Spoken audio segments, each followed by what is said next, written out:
KBTX, the Brazos Valley's news leader. This is News 3 at 6.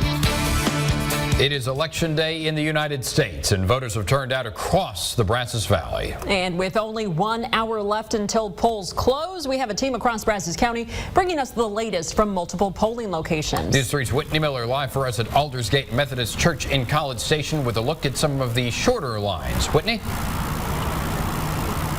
Hey, Steve, Carla, yes, less than an hour now to get into a line. I am here at Aldersgate Church in College Station, and it's been pretty fast here. People are coming and going. They're only in there for about 10 minutes or so, but a lot of the people I talked to today say they were either trying to avoid the lines or they wanted to really wait until the last possible minute.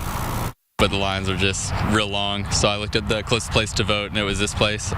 Came here, I was in and out of there in 5 to 10 minutes. I was hoping Jesus would come back before this election. I did not want to vote.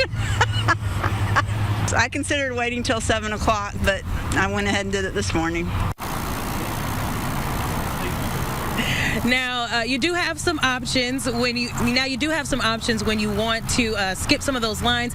This list I'm about to show you is a list of some of the places that had the least amount of people. You might catch some lines now that we're in the last hour, but Galilee Baptist Church, Bryan Ballroom, Castle Heights Baptist Church, and G.W. Williams Tabernacle. Those are some of the places that had the least amount of voters come out so far. But that's a look at what's happening here in College Station. News 3's Kristen Gilfus, she's live at the Brazos Center in Bryan. And Kristen, how are those lines out where you are? Whitney, thank you. Things are actually just now starting to pick up here at the Brazos Center. In fact, we've seen more people line up to vote in the last 10 minutes than we have in the last 2 hours. Those polls do close at 7 tonight, but you don't have to vote by 7 for your vote to count. You just have to be in line by 7. So as long as you're in line by then, you can still cast your ballot. If they can get everyone inside the facility, they'll bring everybody inside and close the door. If not, they'll have an election worker go to the end of the line, and that way they'll know where the last person is. Things are running smoothly out here now, but there were quite a few hiccups when the polls first opened this morning. The machine that prints out the codes for voters wasn't working at the Bryan Ballroom, and a volunteer accidentally turned off the voting machines at the admin building downtown. We are told all of those problems were fixed very quickly this morning, and things were running smoothly ever since then. Again, just one final reminder, you have just about 55 minutes until that 7 o'clock deadline to get in line. Live in Bryan, Kristen Gilfus, News 3. All right, thank you, Kristen, and of course, Whitney. Now, just a reminder, CBS News election coverage begins at 6:30, immediately following News 3 at 6. We're going to have results on your screen throughout the night and live and local updates twice an hour at 25 and 55 past the hours. News 3 at 10 will have a special start time of 9:55 tonight, so be sure to join us at that time. And of course, results available throughout the evening as they come in at KBTX.com and the KBTX mobile app.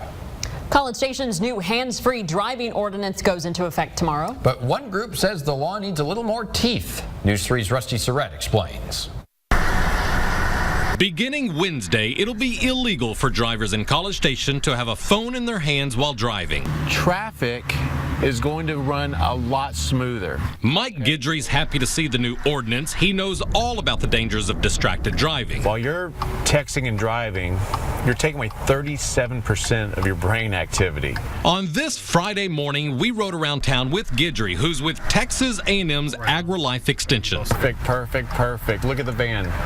If you can get the van, both of them are on their phones. The group says the new hands-free law is a good start, and here's why. In an hour, we saw drivers talking on their phones, texting on their phones. This woman was taking a selfie. This driver near the A&M campus had a phone in one hand, cigarette in the other, and we saw this driver on her phone moments before she did her makeup. That's ridiculous. That is beyond ridiculous. 30% of Americans ages 18 to 34 do not believe that texting while driving is going to affect their driving habits. But statistics show 1 in 5 crashes in Texas are caused by some form of distracted driving.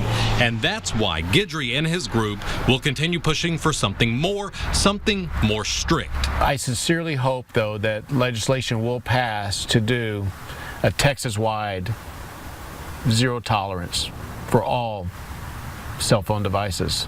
In College Station, Rusty Surrett, News 3. The new law will still allow drivers to use a cell phone if the vehicle is at a complete stop. That does include stop signs and red lights. Hands-free devices can also be used to make phone calls. If you drive on Highway 6, whether it's in College Station, Bryan, or the northern part of Brazos County, you've probably noticed the speed limit change. TxDOT replaced signs yesterday, decreasing the speeds in those areas from 75 to 70 miles per hour. News 3's Abby Knight spoke to drivers in town about their thoughts on that recent change. What does 5 miles an hour really make a difference? For College Station resident Tracy Mahoney, lowering the speed limit from 75 to 70 on State Highway 6 doesn't make a big difference. Maybe there's some scientific figures behind it that'll tell you that it's safer to drive 70. Seems kind of ridiculous and a lot of waste of money to me. College Station resident Christine Rust says decreasing the speed limit 5 miles per hour gives her a little peace of mind. I think it's good because I have boys that are 15 and 16 that are driving, and so it makes me feel a little bit safer knowing that they're not going 75 and maybe the people around them aren't going 75. TxDOT switched out the old speed limit signs for new ones, and they aren't hard to spot. With 2 orange flags waving on top of them, TxDOT says the change in speed is due to current operations and conditions in the area.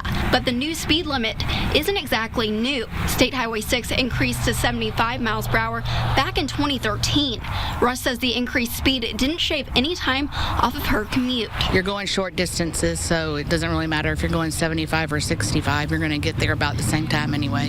Mahoney says the change back to 70 miles per hour isn't where he'd like to see his tax dollars go. They've got to pay the payroll, they've got to run people up and down the state highways to do it, replace all the signs, a whole bunch of government money being spent, which is, oh yeah, by the way, our money.